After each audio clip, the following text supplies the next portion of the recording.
ಶ್ರೀಗುರುಭ್ಯೋ ನಮಃ. ಹರಿ ಓಂ. ವೃಂದಾರಣ್ಯ ವಿಹಾರಿ ಸಂಸ್ರತಿ ವಿಪತ್ ಸಂಹಾರಿ ಸಚೇತಸಾಂ ಚೇತೋಹಾರಿ ವಿಮುಗ್ಧ ಗೋಪಲಲನಾ ಚೇಲಾಪ ಹರಿದ್ರವಾತ್ ವಂಶೀಧಾರಿ ಸುಖೌಘಕಾರಿ ಮಧುರೌ ವ್ಯಹಾರಿ ಹಿರಪ್ರಭಾ ನ್ಯಕ್ಕಾರಿ ಪ್ರಣಯೇನ ತನ್ಮವ ಮನಃ ಸಂಚಾರಿ ಭೂಯಾನ್ಮನಃ. ಪೂಜ್ಯಾಯ ರಾಘವೇಂದ್ರಾಯ ಸತ್ಯಧರ್ಮರತಾಯ ಚ ಭಜತಾಂ ಕಲ್ಪವೃಕ್ಷಾಯ ನಮತಾಂ ಕಾಮಧೇನವೇ. ಶ್ರೀ ಗುರುಭ್ಯೋ ನಮಃ. ಹರಿ ಓಂ. ರಜತ ಪೀಠಪುರ ಅಂತ ಪ್ರಸಿದ್ಧವಾದಂತಹ ಶ್ರೀಮದಾಚಾರ್ಯರ ಅವತಾರ ಭೂಮಿ ಅಂತ ಪ್ರಸಿದ್ಧವಾದಂತಹ ಕಡಗೋಲಿನ ಕೃಷ್ಣನ ಸನ್ನಿಧಾನವಾದಂತಹ ಉಡುಪಿ ಕ್ಷೇತ್ರದಲ್ಲಿ ತುಂಬು ತೇಜಸ್ಸಿನ ಒಬ್ಬ ಸನ್ಯಾಸಿಗಳು ಆಗಮಿಸಿದ್ದಾರೆ. ದಂಡ ಕಮಂಡಲುಗಳನ್ನು ಹಿಡಿದು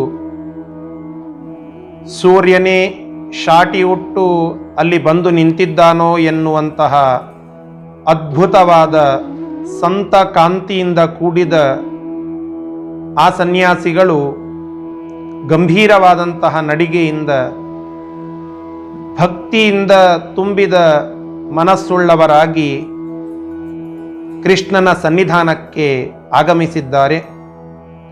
ಕೃಷ್ಣನ ಎದುರಿಗೆ ಕೂತು ಕಣ್ಣು ಮುಚ್ಚಿ ಭಕ್ತಿಪರವಶರಾಗಿ ಕೃಷ್ಣನನ್ನ ಸ್ತೋತ್ರ ಮಾಡುತ್ತಾ ಇದ್ದಾರೆ. ಅಂತಃಸ್ಫೂರ್ತಿಯಿಂದ ವಿಶಿಷ್ಟವಾಗಿ ಕನ್ನಡದ ಅನೇಕ ಪದಪುಂಜಗಳು ಭಕ್ತಿಯ ದಾರದಲ್ಲಿ ಪೋಣಿಸಿದಂತೆ ಸುಂದರವಾದಂತಹ ಒಂದು ಗೀತಿಕೆ ಸದ್ಯಸ್ಫೂರ್ತಿಯಿಂದ ಆ ಸನ್ಯಾಸಿಗಳಿಂದ ಹೊರಟಿದೆ. ಅದನ್ನ ಕಂಡು ಕೃಷ್ಣ ಪರಮಾತ್ಮ ಸಂತುಷ್ಟನಾಗಿ ಆ ಸನ್ಯಾಸಿಗಳ ಅದ್ಭುತವಾದ ಆ ಗೀತಿಕೆಯನ್ನ ಕೇಳುತ್ತಾ ನಾಟ್ಯ ಮಾಡುತ್ತಾ ಮುಂದೆ ಪ್ರತ್ಯಕ್ಷನಾಗಿದ್ದಾನೆ. ಕೃಷ್ಣನ ನಾಟ್ಯವನ್ನ ನೋಡುತ್ತಾ ಆ ಸನ್ಯಾಸಿಗಳು ಇನ್ನಿಷ್ಟು ಭಕ್ತಿಪರವಶರಾಗಿ ಆ ಹಾಡನ್ನು ಮುಂದುವರಿಸಿದ್ದಾರೆ. ಇದೆಲ್ಲ ಆ ಕೃಷ್ಣನ ಸನ್ನಿಧಾನದಲ್ಲಿ ನಡೀತಾ ಇದೆ. ಹೊರಗಡೆ ಎಲ್ಲ ಶಿಷ್ಯರು ಸ್ವಾಮಿಗಳು ಒಳಗಡೆ ಪೂಜೆ ಮಾಡುತ್ತಾ ಇದ್ದಾರೆ ಅಂತ ಹೊರಗಡೆ ನಿಂತಿದ್ದಾರೆ. ಸ್ವಾಮಿಗಳ ಪೂಜೆ ಅದು ಅತ್ಯಂತ ಅದ್ಭುತವಾಗಿ ಇದೆ. ಕೃಷ್ಣನನ್ನ ಮೂರ್ತಿಯಲ್ಲಿ ಕಾಣುವುದಷ್ಟೇ ಅಲ್ಲ, ಸ್ವತಃ ಕೃಷ್ಣನನ್ನ ಅಪರೋಕ್ಷೀಕರಿಸಿಕೊಂಡು ಅಪರೋಕ್ಷೀಕೃತ ಶ್ರೀಶರಾಗಿ ಆ ಹಾಡನ್ನ ಹಾಡುತ್ತಾ ಕೊನೆಗೆ ದೇವರ ವಿಶಿಷ್ಟ ಸೂಚನೆಯಿಂದ ಧೀರ ವೇಣುಗೋಪಾಲ ಎಂಬುವ ಅಂಕಿತದೊಂದಿಗೆ ಆ ಒಂದು ಗೀತಿಕೆಯನ್ನ ಎದುರು ನಿಂತಹ ಕೃಷ್ಣನಿಗೆ ಸಮರ್ಪಣ ಮಾಡಿ ಅಂದಿನಿಂದ ದಾಸ ಸಾಹಿತ್ಯಕ್ಕೆ ಒಂದು ಸ್ಫೂರ್ತಿಯನ್ನು ಕೊಟ್ಟು ಆ ದಾಸ ಸಾಹಿತ್ಯ ಜೀವಂತವಾಗಿ ಮುಂದೆ ನಡೆಯೋದಕ್ಕೆ ಕಾರಣೀಕರ್ತರಾದಂತಹ ಆ ಮಹಾನುಭಾವರೇ ಈ ಸಂಚಿಕೆಯಲ್ಲಿ ನಾವು ಯಾರ ವಿಷಯವನ್ನು ತಿಳಿದುಕೊಳ್ಳಬೇಕಾಗಿದೆಯೋ ಅವರೇ ಕಲಿಯುಗದ ಕಾಮಧೇನುಗಳು, ಕಲ್ಪವೃಕ್ಷರು ಅಂತ ಪ್ರಸಿದ್ಧರಾದಂತಹ, ಯಾರಿದ್ದಾರೆ ಅಂತನ್ನುವ ಒಂದು ಭಾವನೆಯಿಂದ ಜಾತಿ ಮತ ಪಂಥ ಭೇದವಿಲ್ಲದೆ ಎಲ್ಲರೂ ಅವರ ಮೇಲೆ ಪೂರ್ಣ ಭಾರವನ್ನು ಹಾಕಿ ತಮ್ಮ ಜೀವನವನ್ನು ನಡೆಸ್ತಾರೋ, ಯಾರಿದ್ದಾರೆ ಅಂದ ಮಾತ್ರಕ್ಕೆ ಯಾವುದು ಆಗದೋ ಅದೇ ಆದಂತಹ ದೃಷ್ಟಾಂತಗಳಿವೆಯೋ, ಪೂರ್ಣವಾಗಿ ಬರಡಾಗಿದ್ದ ಒಂದು ಭೂಮಿ ಫಲವತ್ತಾದಂತಹ ಅನೇಕ ಉದಾಹರಣೆಗಳು ಇವೆಯೋ, ಯಾರ ಸ್ತೋತ್ರವನ್ನ ಮಾಡುತ್ತಾ ನಾವು ಶಾಸ್ತ್ರ ಅರ್ಥದ ಜ್ಞಾನ ಸಿದ್ಧಿಯನ್ನ ಪಡೆಯಬಹುದು, ಯಾರ ವೃಂದಾವನದ ಮೇಲೆ ನೀರನ್ನ ಅಭಿಷೇಕ ಮಾಡಿ, ನೀರಿನಿಂದ ಅಭಿಷೇಕವನ್ನ ಮಾಡಿ ಆ ನೀರನ್ನ ಸಂಪ್ರೋಕ್ಷಣ ಮಾಡಿಕೊಂಡರೆ ವಾಸಿಯಾಗದ ರೋಗಗಳು ಕೂಡ ವಾಸಿಯಾದಂತಹ ದೃಷ್ಟಾಂತಗಳಿವೆಯೋ, ಅಂತಹ ಪೂಜ್ಯರಾದ ಗುರು ಸಾರ್ವಭೌಮರಾದಂತಹ ಶ್ರೀ ರಾಘವೇಂದ್ರ ತೀರ್ಥ ಶ್ರೀಪಾದಂಗಳವರ ಕುರಿತು ಇಂದಿನಿಂದ 5 ಸಂಚಿಕೆಗಳಲ್ಲಿ ಈ ಒಂದು 100ನೆಯ ಸಂಚಿಕೆಯ ವಿಶೇಷ ಅಂಕವಾಗಿ ಆ ಮಹಾನುಭಾವರ ಕುರಿತಾಗಿ ತಿಳಿಯುವ ಪ್ರಯತ್ನವನ್ನು ನಾವೆಲ್ಲ ಸೇರಿ ಮಾಡೋಣ ಅಂತ ಸಂಕಲ್ಪ ಮಾಡುತ್ತಾ, ರಾಯರ ಕುರಿತಾಗಿ ಅವರ ಮಹಿಮೆಯನ್ನ, ಚರಿತ್ರ ಭಾಗವನ್ನ, ಗ್ರಂಥದ ವೈಶಿಷ್ಟ್ಯವನ್ನ, ದಾಸ ಸಾಹಿತ್ಯಕ್ಕೆ ಅವರು ಕೊಟ್ಟಂತಹ ಒಂದು ಅದ್ಭುತವಾದ ಸ್ಫೂರ್ತಿಯನ್ನ ತಿಳಿಯುವ ಕಾರ್ಯಕ್ಕೆ ಓಂಕಾರವನ್ನ ಇಡೋಣ.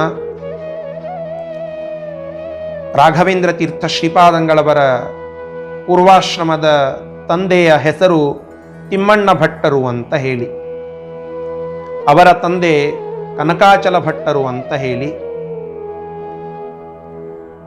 ವಿಜಯನಗರ ಸಾಮ್ರಾಜ್ಯದಲ್ಲಿ ವಿಶೇಷವಾದಂತಹ ಪಂಡಿತ ಪದವಿಯಲ್ಲಿ ಇದ್ದು ಆಸ್ಥಾನ ವಿದ್ವಾಂಸರಾಗಿ ಅಲ್ಲಿಯೇ ಆಶ್ರಯವನ್ನು ಪಡೆದಂತಹ ಒಂದು ಕುಟುಂಬ ಅದು. ವ್ಯಾಸರಾಜರ ಕಾಲಕ್ಕೆ ಅವರ ಪೂರ್ವಜರು ವಿಶೇಷವಾದಂತಹ ತಮ್ಮ ವಿದ್ವತ್ತಿನಿಂದ ಗುರುತಿಸಿಕೊಂಡವರು ಅಂತ ಅವರ ವಿಜಯ ಕಾವ್ಯಗಳಲ್ಲಿ ನಾವು ಕೇಳುತ್ತೇವೆ. ಅಂತಹ ಮಹಾನುಭಾವರ ಕುಟುಂಬದಲ್ಲಿ ತಿಮ್ಮಣ್ಣ ಭಟ್ಟರು ಅಂತ ಹೇಳಿ ವಿಶೇಷವಾದಂತಹ ಸಾಧನವನ್ನು ಮಾಡಿಕೊಂಡಿದ್ದ ವಿದ್ವಾಂಸರು. ಅವರ ಹೆಂಡತಿ ಗೋಪಿಕಾಂಬ ಅಂತ ಹೇಳಿ. ಆ ತಿಮ್ಮಣ್ಣ ಭಟ್ಟರು ಮತ್ತು ಗೋಪಿಕಾಂಬ ದಂಪತಿಗಳಿಗೆ 2 ಮಕ್ಕಳು ಇದ್ದರು. ಮೊದಲನೆಯವರು ಗುರುರಾಜಾಚಾರ್ಯರು ಅಂತ ಹೇಳಿ, ಮತ್ತೆ ಎರಡನೆಯವರು ವೆಂಕಟಾಂಬ ಅಂತ ಒಬ್ಬ ಹುಡುಗಿ. ಆ ಗುರುರಾಜಾಚಾರ್ಯರು ಮತ್ತು ವೆಂಕಟಾಂಬ ಎಂಬುವ ಮಕ್ಕಳನ್ನು ಪಡೆದಂತಹ ತಿಮ್ಮಣ್ಣ ಭಟ್ಟರು ಭಗವಂತನನ್ನ ವಿಶೇಷವಾಗಿ ಆರಾಧನಾ ಮಾಡಿ ತಮ್ಮ ಕುಲಸ್ವಾಮಿಯ ಅನುಗ್ರಹದಿಂದ ಮತ್ತೊಬ್ಬ ಧಾರ್ಮಿಕನಾದ, ಧರ್ಮವನ್ನ ಜಗತ್ತಿನಲ್ಲಿ ನೆಲೆಗೊಳಿಸುವ ಸಾಮರ್ಥ್ಯವನ್ನ ಪರಮಾತ್ಮನಿಂದ ಪಡೆಯುವ ಒಬ್ಬ ಮಗನನ್ನ ಪಡೆಯಬೇಕೆಂಬುವ ಸದಾಶೆಯಿಂದ ತಮ್ಮ ಕುಲಸ್ವಾಮಿಯಾದಂತಹ ತಿರುಪತಿಯ ತಿರುಮಲೇಶನ ಸನ್ನಿಧಾನಕ್ಕೆ ಹೋಗಿ ಅನೇಕ ದಿನಗಳ ಕಾಲ ಪ್ರದಕ್ಷಿಣೆ ಮೊದಲಾದಂತಹ ಸೇವೆಯನ್ನ ಸಲ್ಲಿಸ್ತಾರೆ. ಕನಕಾಚಲ ಭಟ್ಟರು ಕೂಡ ಆ ತಿಮ್ಮಣ್ಣ ಭಟ್ಟರನ್ನ ಪಡೆಯುವ ಮುಂಚೆ ತಮ್ಮ ಕುಲಸ್ವಾಮಿಯ ಆರಾಧನೆಯಿಂದಲೇನೆ ಪಡೆದದ್ದು ಅಂತ ರಾಘವೇಂದ್ರ ವಿಜಯದಲ್ಲಿ ಉಲ್ಲೇಖ ಬರುತ್ತದೆ. ಆ ರೀತಿಯಾಗಿ ತಿಮ್ಮಣ್ಣ ಭಟ್ಟರು ಕೂಡ ವಿಶೇಷವಾಗಿ ಸಪತ್ನೀಕರಾಗಿ ಆ ತಿರುಪತಿಯ ಕ್ಷೇತ್ರದಲ್ಲಿ, ಭೂವೈಕುಂಠ ಕ್ಷೇತ್ರದಲ್ಲಿ ಸ್ವಾಮಿಯ ಸೇವೆಯನ್ನ ಭಕ್ತಿ ಶ್ರದ್ಧಾಪೂರ್ವಕವಾಗಿ ಮಾಡುತ್ತಾರೆ. ಸತ್ಪುತ್ರನಿಗಾಗಿ ಪ್ರಾರ್ಥನೆಯನ್ನ ಮಾಡುತ್ತಾರೆ. ಕಿಮಲಭ್ಯಂ ಭಗವತಿ ಪ್ರಸನ್ನೇ ಶ್ರೀನಿಕೇತನೆ ಎಂಬುವಂತಹ ಮಾತಿನಂತೆ ಪರಮಾತ್ಮ ಒಲಿದ ಅಂತಂದ್ರೆ ಏನು ಅಸಾಧ್ಯ ಹೇಳಿ. ಆ ಪರಮಾತ್ಮನ ಒಲುಮೆಗೆ ಪಾತ್ರರಾಗ್ತಾರೆ ಆ ದಂಪತಿಗಳು. ಪರಮಾತ್ಮ ವಿಶಿಷ್ಟವಾಗಿ ಅವರಿಗೆ ಆಶೀರ್ವಾದವನ್ನ ಮಾಡಿ ತಾನು ಬರೆದಿಟ್ಟ ಶಾಸ್ತ್ರವನ್ನ ಶ್ರೀಮದಾಚಾರ್ಯರಿಂದ ಎಲ್ಲ ಕಡೆಗೆ ತಿಳಿಸಲ್ಪಟ್ಟ ಶಾಸ್ತ್ರವನ್ನ, ಟೀಕಾಕೃತ್ಪಾದರಿಂದ ಎಲ್ಲ ಕಡೆಗೆ ವಿಸ್ತಾರಗೊಂಡಿರುವಂತಹ ಶಾಸ್ತ್ರವನ್ನ ಅನೇಕ ಟಿಪ್ಪಣಿಗಳ ಮುಖಾಂತರವಾಗಿ ಜಗತ್ತಿಗೆ ಆ ಒಂದು ದೀಪ ಹಚ್ಚಿ ಆ ಶಾಸ್ತ್ರದ ಆಂತರ್ಯವನ್ನ ತಿಳಿಸುವ ಭಾವದೀಪಕಾರರನ್ನ ಅನುಗ್ರಹ ಮಾಡುತ್ತಾನೆ. ಗೋಪಿಕಾಂಬಾರಿಗೆ ಗರ್ಭಿಣಿ ಅವಸ್ಥೆಯಲ್ಲಿ ಇದ್ದಾಗ ಆ ಎಂತಹ ಮಗ ಹುಟ್ಟುತ್ತಾನೆ ಅನ್ನುವುದರ ಸೂಚನೆ ಸಿಗ್ತದೆ ಅಂತ ಅವರ ವಿಜಯಕಾವ್ಯ ನಮಗೆ ತಿಳಿಸ್ತದೆ. ಒಬ್ಬ ಸನ್ಯಾಸಿ ಆಗುವ ಯೋಗ್ಯತೆ ಇರುವ ಪುತ್ರ ರತ್ನ ಅಲ್ಲಿ ಜನಿಸುವುದಿದೆ ಎಂಬುದರ ಸೂಚನೆಯನ್ನು ಪರಮಾತ್ಮ ಗೋಪಿಕಾಂಬಾರಿಗೆ ಆ ಗರ್ಭಿಣಿ ಅವಸ್ಥೆಯಲ್ಲಿ ಇದ್ದಾಗಲೇ ಕೊಡುತ್ತಾನೆ. ಅನೇಕ ಜರತಾರಿ ಸೀರೆಗಳು ಮನೆಯಲ್ಲಿ ಇದ್ದರೂ ಕೂಡ ಮತ್ತೆ ಆ ಶಾಟಿಯ ಬಟ್ಟೆಯನ್ನೇ ಮೈಯ ಮೇಲೆ ಹೊದ್ದುಕೊಳ್ಳಬೇಕು ಎಂಬುವ ಆಸೆ ಅವರಿಗೆ ಇರುತ್ತದೆ. ಅನೇಕ ದೊಡ್ಡ ದೊಡ್ಡದಾದಂತಹ ಪಾತ್ರೆಗಳಲ್ಲಿ ಬಿಸಿನೀರನ್ನ ಕಾಯಿಸಿ ಇಟ್ಟರೂ ಕೂಡ ನದಿಗೆ ಹೋಗಿ ತಂಪಾದಂತಹ ನೀರಿನಲ್ಲಿಯೇ ಸ್ನಾನವನ್ನ ಮಾಡಬೇಕು ಎಂಬುವ ಆಸೆ ಅವರಿಗೆ ಆಗ್ತಾ ಇರುತ್ತದೆ. ಭಾರೀಯಾದಂತಹ ಅನೇಕ ರುಚಿಕಟ್ಟಾದ ಅಡುಗೆಯನ್ನ ಮಾಡಿದರೂ ಕೂಡ ವೈರಾಗ್ಯದಿಂದ ಇರಬೇಕು ಎನ್ನುವ ಆಸೆ ಅವರಲ್ಲಿ ತೋರುತ್ತಾ ಇರುತ್ತದೆ. ಇದೆಲ್ಲದರ ಒಟ್ಟಿಗೆ ಭಾಗವತದ ಅನೇಕ ಕಥೆಗಳನ್ನ ಹಾಡು ಕಟ್ಟಿ ಹೇಳಬೇಕೆಂಬುವ ಇಚ್ಛೆ ಅವರಲ್ಲಿ ವ್ಯಕ್ತವಾಗ್ತಾ ಇರ್ತದೆ. ಅನೇಕ ಕಥೆಗಳನ್ನ ಹೇಳಿದ್ದೂ ಕೂಡ ಉಂಟು ಅಂತ ರಾಘವೇಂದ್ರ ವಿಜಯ ಅದನ್ನು ತಿಳಿಸಿಕೊಡುತ್ತದೆ. ಗರುಡ ವಾಹನ ಎಂಬುವ ಅಂಕಿತವನ್ನ ಇಟ್ಟುಕೊಂಡು ಭಾಗವತದ ಅನೇಕ ಕಥಾನಕಗಳನ್ನ, ಪರಮಾತ್ಮನ ಅನೇಕ ಶ್ರೇಷ್ಠ ಮಹಿಮೆಗಳನ್ನ ತಿಳಿಸುವ ಗೀತಿಕೆಗಳನ್ನ ಆ ಗೋಪಿಕಾಂಬ ಗರ್ಭಿಣಿ ಅವಸ್ಥೆಯಲ್ಲಿ ಇದ್ದಾಗಲೇ ರಚಿಸ್ತಾರೆ. ಅದು ಮುಂದೆ ಈ ದಾಸ ಸಾಹಿತ್ಯವನ್ನ ಪ್ರವರ್ತನ ಮಾಡುವುದರಲ್ಲಿ ಮುಖ್ಯ ಪಾತ್ರವನ್ನ ವಹಿಸುವ ರಾಘವೇಂದ್ರ ತೀರ್ಥ ಶ್ರೀಪಾದಂಗಳವರು ಇಲ್ಲಿ ಅವತಾರ ಮಾಡ್ತಾ ಇದ್ದಾರೆ ಎಂಬುದಕ್ಕೆ ಸೂಚನೆ ಎಂಬಂತೆ ಇರ್ತದೆ ಅಂತ ನಮಗೆ ತಿಳಿಸಿಕೊಡುತ್ತಾರೆ ಆ ವಿಜಯಕಾವ್ಯದಲ್ಲಿ. ವಿದುಷಿ ವಿವಿಧಾ ಕಥಾ ವಿತೇನೆ ವಿಹಗಾಧೀಶ್ವರ ವಾಹ ನಹ್ವಯಾಂಕಾಹ ಅಂತ ಹೇಳಿ ಆ ವಿಜಯಕಾವ್ಯದಲ್ಲಿ ಮಾತು ಬರುತ್ತದೆ. ಅಂದರೆ ಗರುಡ ವಾಹನ ಎಂಬುವ ಅಂಕಿತದಿಂದ ಅವರು ಭಾಗವತದ ಅನೇಕ ಕಥಾನಕಗಳನ್ನು ಗೀತಿಕೆಯ ರೂಪದಲ್ಲಿ ಹೇಳಿದ್ದು ಎಂಬುದರ ಉಲ್ಲೇಖ ಆ ಕೃತಿಯಲ್ಲಿ ನಾವು ಕಾಣಬಹುದಾಗಿದೆ. ಹೀಗೆ ಆ ವಿಶಿಷ್ಟವಾಗಿ ಶ್ರೀನಿವಾಸನ ಸೇವೆಯ ಫಲರೂಪವಾಗಿ ರಾಘವೇಂದ್ರ ತೀರ್ಥ ಶ್ರೀಪಾದಂಗಳವರನ್ನ ಆ ಗೋಪಿಕಾಂಬ ಮತ್ತು ತಿಮ್ಮಣ್ಣ ಭಟ್ಟರು ಪಡೀತಾರೆ ಅಂತ ನಾವು ಅವರ ಪೂರ್ವಾಶ್ರಮದ ಕಥೆಗಳಲ್ಲಿ ಕೇಳುತ್ತೇವೆ. ಆ ಪುತ್ರ ರತ್ನನಿಗೆ ವೆಂಕಟನಾಥ ಎಂಬುದಾಗಿ ಹೆಸರನ್ನ ಇಡುತ್ತಾರೆ. ಶ್ರೀಮದ್ ವೆಂಕಟನಾಥಾಯ ಎಂಬುದಾಗಿ ನಾವು ಬ್ರಹ್ಮಾಂಡ ಪುರಾಣದ ಮಾತುಗಳಲ್ಲಿ ವೆಂಕಟನಾಥ ಎಂಬುವ ಶಬ್ದದ ಪ್ರಯೋಗವನ್ನ ಏನು ಕೇಳುತ್ತೇವೋ ಅದೇ ತಿರುಪತಿಯ ವೆಂಕಟೇಶನ ಅನುಗ್ರಹದಿಂದ ಈ ಪುತ್ರ ರತ್ನ ಜನಿಸಿದ್ದು. ಆದ್ದರಿಂದ ವೆಂಕಟನಾಥಾಚಾರ್ಯರು ಎಂಬುದಾಗಿ ನಾಮಕರಣವನ್ನ ಮಾಡುತ್ತಾರೆ. ಬಾಲ್ಯದಲ್ಲಿಯೇ ಅದ್ಭುತವಾದ ಏಕಪಾಠಿ ಗುಣ ಕಾಣಿಸ್ತದೆ. 8ನೆಯ ವಯಸ್ಸಿಗೆ ಉಪನಯನವನ್ನ ಮಾಡಿ ಆ ತಿಮ್ಮಣ್ಣ ಭಟ್ಟರು ಮತ್ತು ಗೋಪಿಕಾಂಬ ವಿಶೇಷವಾದಂತಹ ಸಂಸ್ಕಾರವನ್ನ ಕೊಡಲಿಕ್ಕೆ ಪ್ರಾರಂಭ ಮಾಡುತ್ತಾರೆ. ಸ್ವಲ್ಪ ದಿನಗಳಾದ ಮೇಲೆ ಆ ವೆಂಕಟನಾಥಾಚಾರ್ಯರ ತಂದೆ ತೀರಿ ಹೋಗ್ತಾರೆ. ಅನಂತರದಲ್ಲಿ ಜ್ಯೇಷ್ಠ ಭ್ರಾತ ಪಿತೃಸಮಃ ಅಂತ ನಾವು ಕೇಳುತ್ತೇವಲ್ಲ, ಹಿರಿಯ ಅಣ್ಣನೇ ತಂದೆಯ ಸ್ಥಾನದಲ್ಲಿ ಇರುತ್ತಾನೆ ಅಂತ. ಹಾಗೆ ಅಣ್ಣನಾಗಿದ್ದ ಗುರುರಾಜಾಚಾರ್ಯರು ಆ ಮಗುವಿನ ಕಾಳಜಿಯನ್ನ ಮಾಡುತ್ತಾ ತಮ್ಮ ಸೋದರಿಯ ಮನೆಯವರ ಹತ್ತಿರಕ್ಕೆ ಕರೆದುಕೊಂಡು ಹೋಗಿ ಮಧುರೆಯಲ್ಲಿ ಅವರನ್ನ ವಿಶೇಷವಾದಂತಹ ಮಧ್ವಶಾಸ್ತ್ರದ ಅಧ್ಯಯನಕ್ಕಾಗಿ ಬಿಡುತ್ತಾರೆ. ವೆಂಕಟಾಂಬ ಆ ಗುರುರಾಜಾಚಾರ್ಯರ ಸೋದರಿ, ಅವರ ಮನೆಯವರಾದಂತಹ ಲಕ್ಷ್ಮೀ ನರಸಿಂಹಾಚಾರ್ಯರಲ್ಲಿ ಅಧ್ಯಯನವನ್ನು ಮಾಡುತ್ತಾರೆ ವೆಂಕಟನಾಥಾಚಾರ್ಯರು.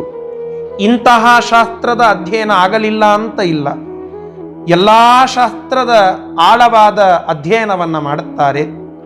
ಅಲಂಕಾರ ಶಾಸ್ತ್ರದಲ್ಲಿ, ಸಂಗೀತ ಶಾಸ್ತ್ರದಲ್ಲಿ, ತರ್ಕ, ವೇದಾಂತ, ಶಬ್ದಶಾಸ್ತ್ರ ಈ ಎಲ್ಲದರಲ್ಲಿ ಅದ್ಭುತವಾದ ಪಾಂಡಿತ್ಯವನ್ನು ಪಡೆದು ವಾಕ್ಪಟುತ್ವವನ್ನು ಅಭಿಜಾತ್ಯವಾಗಿ ಹೊಂದಿದ ಆ ವೆಂಕಟನಾಥಾಚಾರ್ಯರು ಮತ್ತೆ ಮರಳಿ ವಿದ್ವಾಂಸರಾಗಿ ತಮ್ಮ ಊರಿಗೆ ಬರ್ತಾರೆ. ಸರಸ್ವತಿ ಬಾಯಿಯವರ ಒಟ್ಟಿಗೆ ವಿವಾಹವಾಗ್ತದೆ ಅಂತ ನಾವು ಕೇಳುತ್ತೇವೆ ಅವರ ಚರಿತ್ರ ಭಾಗದಲ್ಲಿ. ವಿವಾಹ ಆದ ಮೇಲೆ ಅಧ್ಯಯನ ಕುಂಠಿತವಾಗ್ತದೆ ಅಂತ ಸಾಮಾನ್ಯವಾದಂತಹ ನಿಯಮ. ಆದರೆ ರಾಘವೇಂದ್ರ ತೀರ್ಥ ಶ್ರೀಪಾದಂಗಳವರ ಒಂದು ಪರಿಸ್ಥಿತಿ ವಿಭಿನ್ನವಾಗಿತ್ತು. ಮದುವೆಯಾದ ನಂತರದಲ್ಲಿಯೇನೇ ವಿಶಿಷ್ಟವಾದಂತಹ ಅಧ್ಯಯನಕ್ಕೆ ಅಣಿಯಾಗ್ತಾರೆ ವೆಂಕಟನಾಥಾಚಾರ್ಯರು. ತಮ್ಮ ಅಣ್ಣನ ಅಣತಿಯನ್ನು ಪಡೆದು ಸುಧೀಂದ್ರ ತೀರ್ಥ ಶ್ರೀಪಾದಂಗಳವರು ರಾಘವೇಂದ್ರ ಮಠದ ಪರಂಪರೆಯಲ್ಲಿ ವಿಜೇಂದ್ರ ತೀರ್ಥರ ನಂತರ ಸುರೀಂದ್ರ ತೀರ್ಥರು ಬರ್ತಾರೆ. ಆ ಸುರೀಂದ್ರ ತೀರ್ಥರ ಶಿಷ್ಯರೇ ಸುಧೀಂದ್ರ ತೀರ್ಥ ಶ್ರೀಪಾದಂಗಳವರು.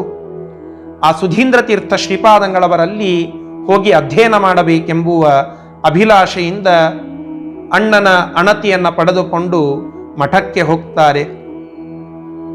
ಕ್ಷಣ ಕಾಲ ಬಿಡದೆ ಗೃಹಸ್ಥಾಶ್ರಮಿಗಳಾಗಿದ್ದೂ ಕೂಡ ಎಲ್ಲ ಭೋಗಗಳನ್ನು ಬಿಟ್ಟಂತವರಾಗಿ ವಿಶಿಷ್ಟವಾದ ಸಾಧನೆಯನ್ನು ಮಾಡುತ್ತಾ ಅನೇಕ ಪರಕೀಯ ಶಾಸ್ತ್ರಗಳನ್ನು ಅಧ್ಯಯನ ಮಾಡುತ್ತಾರೆ.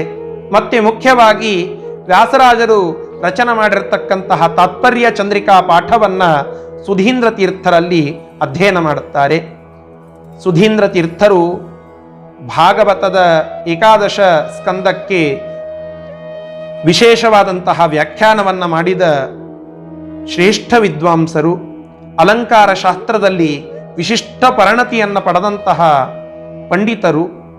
ಅವರಿಂದ ಅನೇಕ ಶಾಸ್ತ್ರಗಳ ಅಧ್ಯಯನವನ್ನು ಮಾಡುತ್ತಾ ತಮ್ಮ ಆ ವಿದ್ಯಾ ಹಸಿವೆಯನ್ನು ನೀಗಿಸಿಕೊಳ್ಳುತ್ತಾ ಆ ಮಠದಲ್ಲಿ ಇರುತ್ತಾರೆ. ಗ್ರಂಥ ರಚನವನ್ನು ಮಾಡಲಿಕ್ಕೆ ಪೂರ್ವಾಶ್ರಮದಲ್ಲಿಯೇ ಪ್ರಾರಂಭ ಮಾಡುತ್ತಾರೆ ಅಂತ ನಾವು ಕೇಳುತ್ತೇವೆ. ಸುಮಧ್ವ ವಿಜಯ ಅದು ಶ್ರೀಮದಾಚಾರ್ಯರ ಇಡಿಯಾದ ಕಥೆಯನ್ನು ತಿಳಿಸುವ ಒಂದು ಇತಿಹಾಸ ಕಾವ್ಯ. ಆ ಕಾವ್ಯ 16 ಸರ್ಗಗಳಿಂದ ವಿಸ್ತಾರಗೊಂಡಿದ್ದು, ಅದನ್ನು ಸಂಕ್ಷೇಪ ಮಾಡಲಿಕ್ಕಾಗಿ ಒಂದು ಅಣು ಮಧ್ವ ವಿಜಯ ಅಂತ ಹೇಳಿ ಅದರ ಕರ್ತೃಗಳೇ ಆದಂತಹ ನಾರಾಯಣ ಪಂಡಿತಾಚಾರ್ಯರೇ ರಚನೆ ಮಾಡಿದಂತಹ ಒಂದು ಸ್ತೋತ್ರ. ಅದನ್ನು ನಿತ್ಯದಲ್ಲಿ ಪಾರಾಯಣ ಮಾಡುತ್ತಾ ಇರ್ತಾರೆ ವೆಂಕಟನಾಥಾಚಾರ್ಯರು.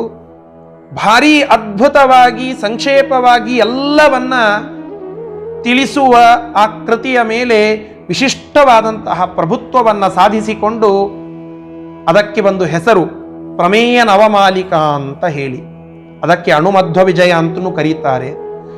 ಆ ಕೃತಿಗೆ ಒಂದು ವ್ಯಾಖ್ಯಾನ ಬರಿಬೇಕು ಅಂತ ಹೇಳಿ ಮಠದಲ್ಲಿ ಇದ್ದಾಗಲೇ ಆ ಪ್ರಮೇಯ ನವಮಾಲಿಕಾ ವ್ಯಾಖ್ಯಾನವನ್ನು ರಚನೆ ಮಾಡಿ ಸುಧೀಂದ್ರ ತೀರ್ಥ ಶ್ರೀಪಾದಂಗಳವರಿಗೆ ಸಮರ್ಪಣೆ ಮಾಡುತ್ತಾರೆ ಅಂತ ನಾವು ಕೇಳುತ್ತೇವೆ.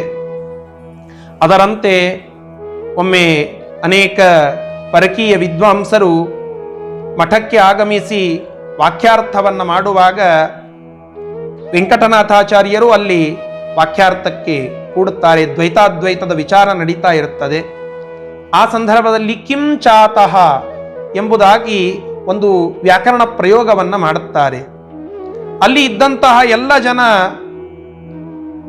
ಇದೇನಿದು ವ್ಯಾಕರಣ ಶುದ್ಧವಾದಂತಹ ವ್ಯಾಕರಣ ಅಲ್ಲ ಈ ಕಿಂ ಚಾತಃ ಅಂತ ಹೇಳಿ ಆಕ್ಷೇಪವನ್ನು ಮಾಡಿದಾಗ ವ್ಯಾಕರಣಶಾಸ್ತ್ರದ ಪಾತಂಜಲ ವ್ಯಾಕರಣದ ಭಾಷ್ಯದಲ್ಲಿ ಇದೇ ಒಂದು ಶಬ್ದ ಪ್ರಯೋಗ ಆಗಿದೆ ಅಂತ ನಿರರ್ಗಳವಾಗಿ ವ್ಯಾಕರಣಶಾಸ್ತ್ರದ ಮೇಲೆ ತಮ್ಮ ವಾದವನ್ನು ಮಂಡನ ಮಾಡಿ ಆ ಎಲ್ಲ ಪರಕೀಯ ಮತದ ಪಂಡಿತರು ಹುಬ್ಬೇರಿಸಿ ಇವರ ವ್ಯಾಕರಣದ ಪಾಂಡಿತ್ಯವನ್ನು ನೋಡುವಂತೆ ಮಾಡುತ್ತಾರೆ. ಅವತ್ತೇ ಇವರು ಕೇವಲ ವೆಂಕಟನಾಥಾಚಾರ್ಯರು ಅಲ್ಲ, ಮಹಾಭಾಷ್ಯ ವೆಂಕಟನಾಥಾಚಾರ್ಯರು ಅಂತ ಹೆಸರು ಪಡಿಬೇಕು ಅಂತ ಸುಧೀಂದ್ರ ತೀರ್ಥರಿಂದ ಪ್ರಶಸ್ತಿ ಪಡೆದಂತಹ ಮಹಾನುಭಾವರು ಆ ವೆಂಕಟನಾಥಾಚಾರ್ಯರು.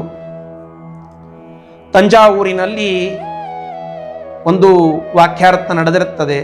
ಆ ಸಂದರ್ಭದಲ್ಲಿ ಕಾಕತಾಲೀಯ ಎಂಬುವ ಒಂದು ಶಬ್ದದ ವ್ಯಾಖ್ಯಾನವನ್ನ ಮಾಡಬೇಕಾಗಿರುತ್ತದೆ. ವೆಂಕಟನಾಥಾಚಾರ್ಯರು ಮುಖ್ಯ ವೇದಿಕೆಗೆ ಹೋಗಿ ಗುರುಗಳ ಅನುಗ್ರಹದಿಂದ ಕಾಕತಾಲೀಯ ಎಂಬುವ ಶಬ್ದದ ನಿಷ್ಪತ್ತಿಯನ್ನ ತಿಳಿಸಿ ಅವರ ಆ ವೇದಾಂತದ ಶಬ್ದಶಾಸ್ತ್ರದ ಆ ವ್ಯುತ್ಪತ್ತಿಯನ್ನ ತೋರಿಸಿ ಎಲ್ಲ ಜನ ಅವಾಕ್ಕಾಗಿ ಅವರ ಪಾಂಡಿತ್ಯವನ್ನ ನೋಡುವಂತೆ ಮಾಡುತ್ತಾರೆ. ಇದು ಅವರ ಪಾಂಡಿತ್ಯಕ್ಕೆ ಹಿಡಿದಂತಹ ನಿದರ್ಶನ. ಇದೆಲ್ಲ ಪೂರ್ವಾಶ್ರಮದಲ್ಲಿ ಆದಂತಹ ಘಟನೆ. ಮಠದಲ್ಲಿ ಅನೇಕ ಜನ ಇರ್ತಾರೆ, ಇವರ ಏಳಿಗೆಯನ್ನ ಸಹಿಸೋದಿಲ್ಲ, ಅನೇಕ ರೀತಿಯಿಂದ ಕಷ್ಟ ಕೊಡುತ್ತಾರೆ, ಇವರ ಮೇಲೆ ಮಾತ್ಸರ್ಯವನ್ನ ತೋರಿಸ್ತಾರೆ. ಎಲ್ಲ ಕಾಲಕ್ಕೂ ಮಾತ್ಸರ್ಯವನ್ನ ಹೊಂದಿರುವ ಜನ ಇರೋದು ಅತ್ಯಂತ ಸಹಜವಾದದ್ದು. ಅದರಲ್ಲಿಯೂ ವಿದ್ಯಾವಂತರನ್ನ, ವಿದ್ಯಾಶ್ರೀಮಂತರನ್ನ ನೋಡಿದಾಗ ಮಾತ್ಸರ್ಯ ಅದು ಜನರಿಗೆ ಅತ್ಯಂತ ಸಹಜವಾದದ್ದೇ ಸರಿ. ಇವರ ಆ ವಿದ್ಯೆಯ ಮೇಲೆ ಕೆಟ್ಟ ದೃಷ್ಟಿಯನ್ನ ಬೀರುತ್ತಾರೆ. ತತ್ಪರಿಣಾಮ ಅವರು ಸ್ವಾಧ್ಯಾಯ ಪ್ರವಚನಗಳಲ್ಲಿ ತೊಡಗಿದ್ದರೂ ಏನೋ ಒಂದು ರೀತಿಯಾಗಿ ಬಡತನ ಆವರಿಸ್ತದೆ. ಮನೆಯಲ್ಲಿ ಎಲ್ಲ ಪಾತ್ರೆಗಳು ಕೂಡ ಮೃಣ್ಮಯವೇ ಸರಿ. ಯಾವುದೋ ಸ್ಟೀಲಿನ ಪಾತ್ರೆ, ಅಲ್ಯೂಮಿನಿಯಂ ಪಾತ್ರೆಗಳು ಅಲ್ಲ, ಮಣ್ಣಿನಿಂದ ಮಾಡಿದ ಪಾತ್ರೆಗಳಲ್ಲಿಯೇ ನಿತ್ಯದ ಜೀವನವನ್ನ ಸಾಗಿಸಬೇಕಾಗ್ತದೆ. ಅಭಿಗಾರವನ್ನ ಮಾಡುವುದಕ್ಕೂ ತುಪ್ಪ ಇಲ್ಲದಂತಹ ಪರಿಸ್ಥಿತಿ ಆ ಶ್ರೇಷ್ಠ ವಿದ್ವಾಂಸರಿಗೆ, ವಿಪ್ರಶ್ರೇಷ್ಠರಿಗೆ ಒದಗಿ ಬರ್ತದೆ. ಆದರೆ ಅದನ್ನ ಸರ್ವಥಾ ದೇವರ ಮೇಲೆ ಆರೋಪ ಮಾಡಿ ಇರೋದಿಲ್ಲ ಆ ವೆಂಕಟನಾಥಾಚಾರ್ಯರು. ವಿಶಿಷ್ಟವಾದ ಶಾಸ್ತ್ರಜ್ಞಾನವನ್ನು ಪಡೆದಂತಹ ಮಹಾನುಭಾವರು ಈ ಬಡತನವನ್ನೇ ದೇವರು ನನಗೆ ಅನುಗ್ರಹ ರೂಪವಾಗಿ ಕೊಟ್ಟದ್ದು, ಈ ಬಡತನವೇ ನನ್ನ ಸಂಪತ್ತು ಅಂತ ಹೇಳಿ, ಅದೇ ಪರಮಾತ್ಮನ ಪ್ರಸಾದ ಅಂತ ಹೇಳಿ ಬಡತನವನ್ನೇ ರುಚಿಸುತ್ತಾರೆ ಆ ವೆಂಕಟನಾಥಾಚಾರ್ಯರು. ಮೃಣ್ಮಯ ಪಾತ್ರೆಗಳು ಕೂಡ ಕಳ್ಳರ ಕಾಟಕ್ಕೆ ಮನೆಯಿಂದ ಕಿತ್ತಿ ಬಿಡುತ್ತವೆ ಅಂತ ನಾವು ಕೇಳುತ್ತೇವೆ. ಸಾಮಾನ್ಯವಾಗಿ ನಾವೆಲ್ಲ ತಿಂಗಳಿಗೆ 2 ಏಕಾದಶಿಯನ್ನು ನೋಡುತ್ತೇವೆ. ಏನೋ ಕೆಲವು ಪ್ರಸಂಗಗಳಲ್ಲಿ ಒಮ್ಮೊಮ್ಮೆ 2 ಏಕಾದಶಿ ಏಕಬಾರಿ ಬಂದಾಗ ತಿಂಗಳಿಗೆ 3 ಏಕಾದಶಿಗಳನ್ನು ನೋಡುವ ಪ್ರಸಂಗದಲ್ಲಿ ಇರುತ್ತೇವೆ. ಆದರೆ ನಾವೆಲ್ಲ ಸಾಮಾನ್ಯ ವೈಷ್ಣವರು, ಅವರು ಪರಮ ವೈಷ್ಣವರು. ದೇವರು ಅವರ ಮೇಲೆ ವಿಶಿಷ್ಟ ಕಾರುಣ್ಯವನ್ನು ತೋರಿಸ್ತಾನೆ ಅನ್ನೋದಕ್ಕೆ ದ್ಯೋತಕವಾಗಿ ತಿಂಗಳಿಗೆ 8 ಏಕಾದಶಿಗಳನ್ನು ಮಾಡುತ್ತಿದ್ರಂತೆ. ತಾತ್ಪರ್ಯ, ನಿತ್ಯದಲ್ಲಿ ಅಡುಗೆ ಮಾಡೋದಕ್ಕೆ ಧಾನ್ಯಗಳೇ ಇರ್ತಿದ್ದಿಲ್ಲ, ಅಭಿಗಾರ ಮಾಡೋದಕ್ಕೆ ತುಪ್ಪ ಇರ್ತಿದ್ದಿಲ್ಲ, ಅಷ್ಟು ಬಡತನ. ತಥಾಪಿ ಅದನ್ನು ಯಾರ ಮುಂದೆಯೂ ಅಂಗಲಾಚಿಕೊಂಡು ಅರಹಿಕೊಳ್ಳದೆ ಅದು ಭಗವಂತ ನಮಗೆ ನೀಡಿದ ಪ್ರಸಾದ ಅಂತ ಹೇಳಿ ಠವಠವ ಅಕ್ಷಂತಿ ಅಂಗಾರವನ್ನು ಹಚ್ಚಿಕೊಂಡು ನಿತ್ಯದಲ್ಲಿ ಅಷ್ಟೇ ಲವಲವಿಕೆಯಿಂದ ಪಾಠ ಪ್ರವಚನದಲ್ಲಿ ತೊಡಗ್ತಾ ಇದ್ರು ರಾಘವೇಂದ್ರ ತೀರ್ಥ ಶ್ರೀಪಾದಂಗಳವರು ಪೂರ್ವಾಶ್ರಮದಲ್ಲಿ. ಆ ಬಡತನವನ್ನ ರುಚಿಸಿದ್ದನ್ನ ಪರಮಾತ್ಮ ದೂರದಿಂದ ನೋಡುತ್ತಾ ಸಂತೋಷಗೊಂಡು ಇವರು ವೈರಾಗ್ಯ ಅದನ್ನ ನೋಡಿ ಸಂತುಷ್ಟನಾಗಿ ಸನ್ಯಾಸಕ್ಕಾಗಿ ಸೂಚನೆ ಕೊಡುತ್ತಾನೆ ಸುಧೀಂದ್ರ ತೀರ್ಥ ಶ್ರೀಪಾದಂಗಳವರಿಗೆ. ಸನ್ಯಾಸ ತೆಗೆದುಕೊಳ್ಳುವುದಕ್ಕೆ ಸೂಚನೆ ಹೇಗಾಯಿತು, ಸನ್ಯಾಸವನ್ನ ತೆಗೆದುಕೊಂಡಾದ ನಂತರದಲ್ಲಿ ಅವರು ತೋರಿದ ಮಹಿಮೆಗಳು, ಅವರು ರಚಿಸಿದ ಗ್ರಂಥಗಳು ಯಾವುವು ಎಂಬುವುದನ್ನು ಮುಂದಿನ ಸಂಚಿಕೆಯಲ್ಲಿ ತಿಳಿಯುವ ಪ್ರಯತ್ನವನ್ನು ಮಾಡೋಣ. ಶ್ರೀಕೃಷ್ಣಾರ್ಪಣಮಸ್ತು.